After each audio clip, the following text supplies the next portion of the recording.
Sometimes you just can't tell if you're lucky or unlucky. That time, it was a Saturday morning. I had backed out of my driveway and was just heading to the Home Depot Mega Mall to buy some parts to fix the tub in our bathroom when I realized I had a flat tire, and I'd only gone about 30 meters no more. I had to get out of the car and go home to get a hydraulic jack. On the way to the kitchen, I heard Dora talking to someone on the phone. "Don't worry, he won't be a problem." My jingling keys dropping on the counter let her know I was back. In a muffled voice hurriedly, "I have to go." I walk into the kitchen and see her turn around smiling as if nothing had happened. "Hey, honey, you turned around fast." "Flat tire," I mumbled. "Oh, that sucks. Do you need help with that?" "No need. I can handle it myself." It was time to figure out what it all meant. While I changed the tires, I pondered the introductions, deciding to recall all the things Dora had done and said lately, to see if I could spot any clues or warning signs. The first thing that struck me as odd happened the night before. When I got home, Dora complained to me that the bathroom drain in our toilet was nearly clogged again. It wasn't the happiest of information, but why on earth would it even matter exactly at 6 o'clock in the evening? We live in an old house and use the tub as a shower as well. Okay. Wait, that means she showered before I got here. Well, you don't need to read too many stories on these erotic websites to put 2 plus 2 together and figure out what that means. So after changing the tires, I went upstairs to wash my hands. At the same time, I checked the laundry basket and found a wet bath towel left over from last night in Dora's panties, still damp from hand washing. My name is Matt.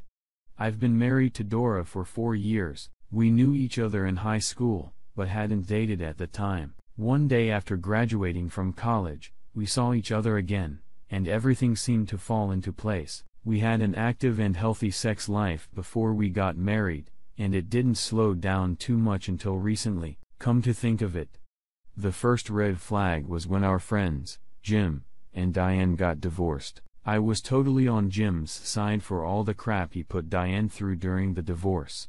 Dora, on the other hand, somehow couldn't understand how someone with a mild temperament like mine could support such cruel, in her opinion, treatment of a cheating wife. I recalled her clocking, justifying her friend Diane's behavior by saying, maybe it was just sex and that this little mistake shouldn't lead such draconian measures. Look at it this way, Dora. I said to my wife, fidelity is like pregnancy. You're either pregnant or you're not. There's no gray area. There are only 2 numbers on the fidelity scale, either 100% or 0. Looking back, Dora's reaction at the time now spoke volumes to me. We recently bought this old fixer-upper. Until major improvements are made, the place won't sell to anyone unless someone else wants to clean it up. I'm generally pretty handy with tools. The only problem is finding enough time to do it all. Now, in light of my recent discoveries, I didn't feel like bathing. Instead, I just needed to clear my head and collect my thoughts. I headed outside to do some yard work. My indignant mind was boiling with anger, but I didn't know what else to do to get more information. Dora was out in the yard too, crouching nearby tending to her rose bushes. I had already started pruning the trees when suddenly I heard a shrill screech. Dora was stumbling, trying to get up and screaming in panic. "Snakey!" I smiled. Dora was deathly afraid of snakes. As for me, I find snakes amusing, living ropes with eyes and a split tongue. As I got closer to her bushes, I saw a pencil-thin garter snake and about a foot long on the ground. "Kill it! Kill it!" Dora yelled from a safe distance. I lied. "I don't see anyone." "Are you sure?" "Hell, yes. It was huge. Look closely." While Dora looked out the door, I picked up a foot-long twig from the ground and threw it in her direction. "Is that her?" A deafening squeal and the sound of a door slamming shut was all I heard. Dora had locked all the doors leading into the house, so I had to apologize at length for throwing the snake at her before I was allowed into our abode. "I need to lie down," she moaned. "You know, I hate snakes." It wasn't funny at all to throw it at me. As soon as Dora went upstairs, I turned on her cell phone and wrote down the phone she called lately. At the same time, I checked her recent travel history on Google Maps to see what routes she'd made inquiries on. Yesterday, for example, at 2:30 p.m., Dora visited the Parakeet Lounge coffee bar. Putting the puzzle together turned out to be not so difficult. Too many calls to Jacob Sater, her coworker, for it to be a mere coincidence. There weren't many people in our fair city with such a notable last name. And one of them, I believe, is the fruit that lives about 4 miles from our house. Well, I decided to take a drive and look around locally. Turns out the Parakeet Lounge is almost directly adjacent to the America Sleeps Motel. Bam, one down. One to go. I carefully parked a few houses away from Jacob's house and watched him. There were a couple kids playing in the front yard, and a nice lady would occasionally peek out the window and chat with him. I assumed that the man who soon came out of the house was Jacob. After a minute, he got into a car parked outside the house and drove off. I came out of my ambush holding a folder and knocked on the front door. Yes. Can I help you? The pretty lady owner had a nice voice too. Yes, ma'am. I'm updating the census information. Are you, Mrs. Setter? I asked in a business-like manner. Yes. I am. Opening the folder, I made a note in my papers. I'm sorry. I don't have your name. You have 2 children, don't you? How old are they? My name is Julie. My children are 5 and 7 years old. She replied, nodding and deep, and thought I scribbled some more. And you're still married to Jacob Setter? Yes. She answered easily. Julie then confirmed that Jacob was a manager at the same firm where I knew Dora worked. Well, thank you. That's all I needed. Have a good day. I smiled as I slammed my folder shut and left the Saters' house. Julie, like me until recently, was apparently completely unaware of what her asshole husband and my whore wife were up to. By this time next week, things will be very different. I rejected Dora's attempts at sex on various pretexts, and she didn't seem to pay much attention to my lack of interest. At the same time, I tried to maintain my routine as much as I could. To prepare my plan, I had to use a disposable cell phone. I wanted to be completely sure that what I had so far only suspicions about was really happening. It would be more than embarrassing to burn the ground based on faulty assumptions. On Friday, I took the day off and followed Dora to her work.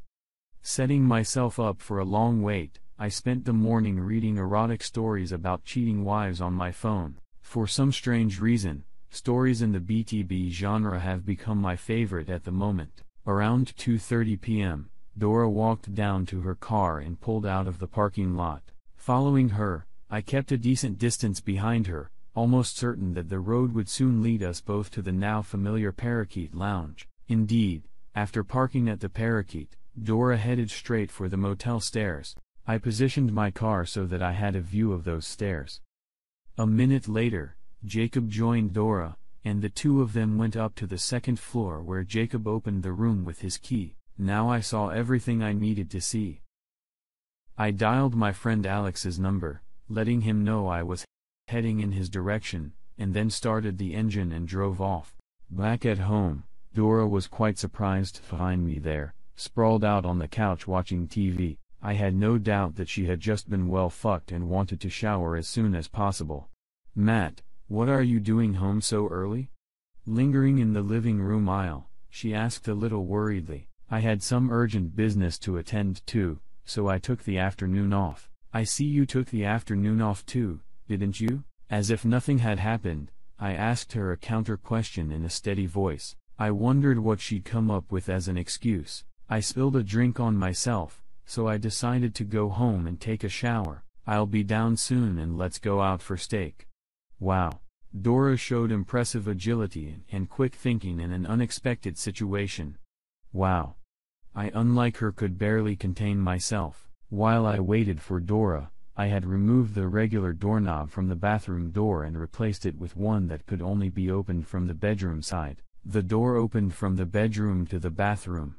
And now once inside, Dora would be stuck. In the bathroom itself, We had no window, only a hood in the wall. The door, on the other hand, like all the other doors in the old house, was a rather heavy wooden door. After a while, I tiptoed up the stairs and heard the bathroom door click shut.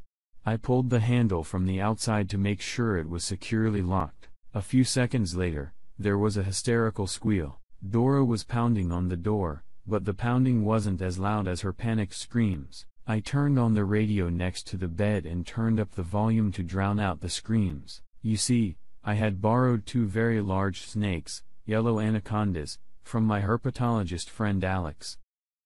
They were each about 2.5 meters long and about the girth of my hand. They were too big to slip under the door, so I put them in the tub and pulled back the curtain. Anacondas aren't poisonous, but when they get really hungry, they can attack. Alex feeds them well, so it'll be a few weeks before they're any more dangerous. Matt, let me out. Let me out, Matt. Please let me out. The screams from the bathroom continued. Maybe Jacob can help you. What's his number? I went to the door and asked loudly. Oh God, I'm sorry, Matt. It was just sex. I love you.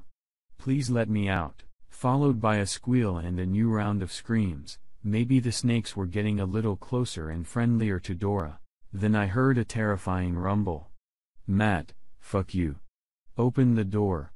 Honey, it's just snakes, I said reassuringly from behind the door. But be careful, they're attracted to human fluids like urine, I said, in a slightly concerned tone of voice. Oh, no. No. No, followed by more rattling noises. I think she was throwing whatever she could get her hands on at the scary rustling snakes. Honey, try not to fall asleep in there because that's when they eat and reproduce. I continued to talk nonsense. I heard sobbing from inside. Matt, open the door. I'm sorry. Open the fucking door. Calm down, darling. You'd better turn off the light. Just in case, I've added another freshly invented fact. They get aggressive in bright light.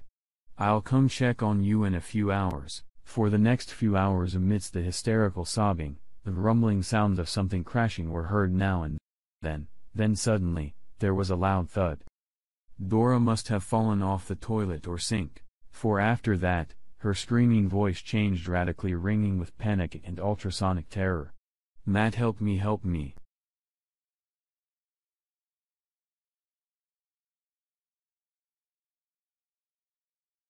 Get off of me, Pennsylvania.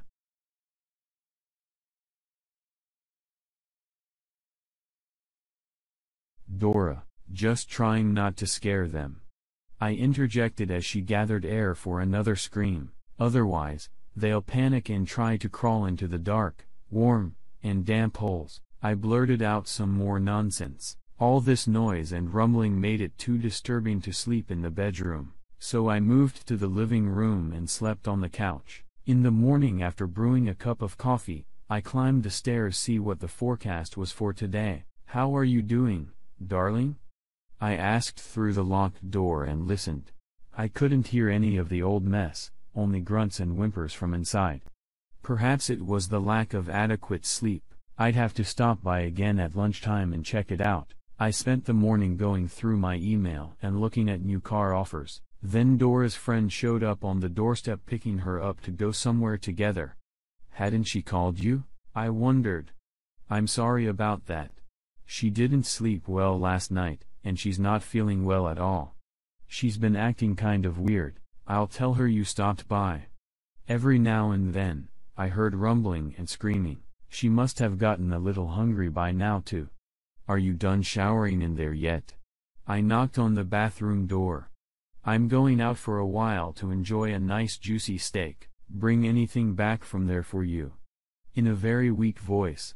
Please open the door. Please. I don't have the energy to apologize anymore. What do you want? Well, please open the door. Watch them closely when they intertwine. It's a sign that they are getting aroused. You better not be near them if that happens. I warned her as another idea popped into my head. Open the door. God damn it. The anguished shriek threw me off the tub, followed by more hysterical sobbing and screaming. I had a lot of things to do today that were waiting to be done. The lawn needed mowing, by the way. I paced vigorously in front of the house as I tackled this important and necessary process. Then I watched television all day.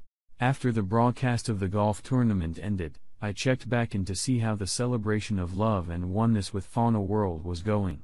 I knocked on the door, hammering Morse code on the wood. "How are you and your lovers doing, dear? They're on me. Get away. Get away. Help me. Help me." Apparently, Dora had dozed off after all.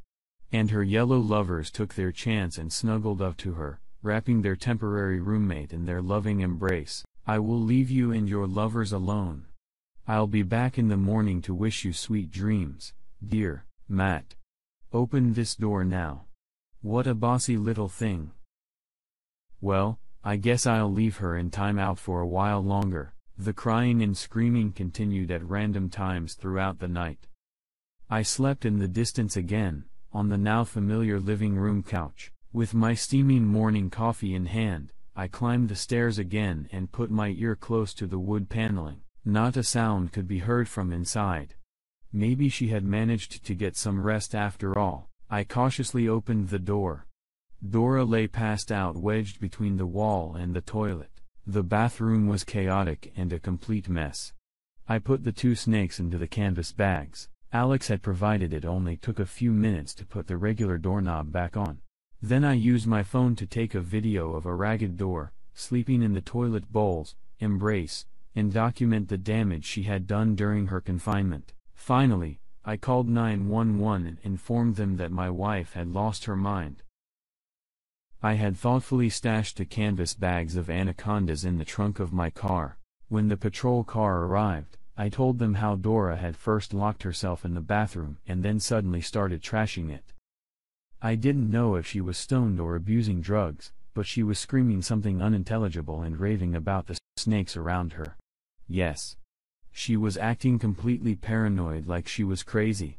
Of course, I agree with you officers, she definitely needs some psychiatric help, and I'm willing to sign all the necessary paperwork for my wife to get it. When they tried to move Dora out of the way, she started kicking and screaming, "Snakes, get away from me," and swung her arms wildly at the cops. It took the efforts of 2 burly officers to subdue her. As they took a collapsed Dora outside, they informed me that they would be taking her to the hospital for further observation. Before leaving, the cops took pictures of the upside-down bathroom, checked the lock on the door, jerked the knob back and forth, and searched for snakes without success. On the way to the hospital, I stopped by Alex's house. Both snakes, in my opinion, were not hurt in the slightest and seemed even quite squirmy after their adventures. I promised to treat Alex to a big steak for dinner. I think I deserved at least an Oscar nomination for supporting actor for my performance in the hospital. Couldn't have gotten more sympathy from the nurses and doctors. They assured me that my wife's case, although unusual, happened several times a year.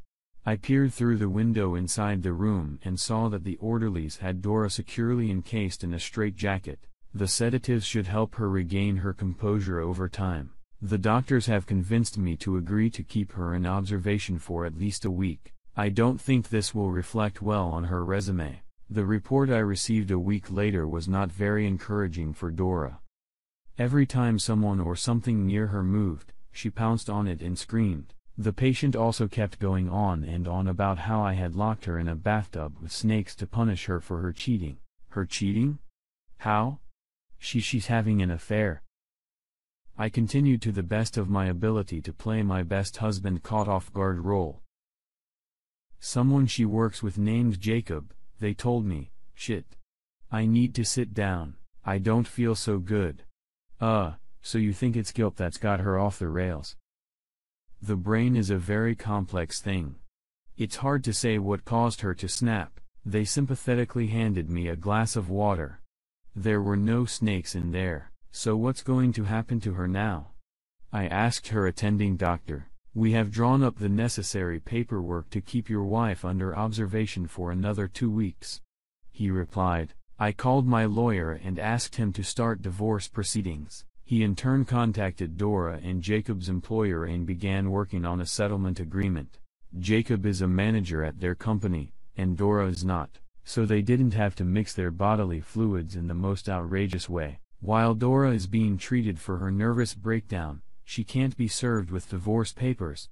No problem, they'll be waiting for her when the medical examiners do release Dora.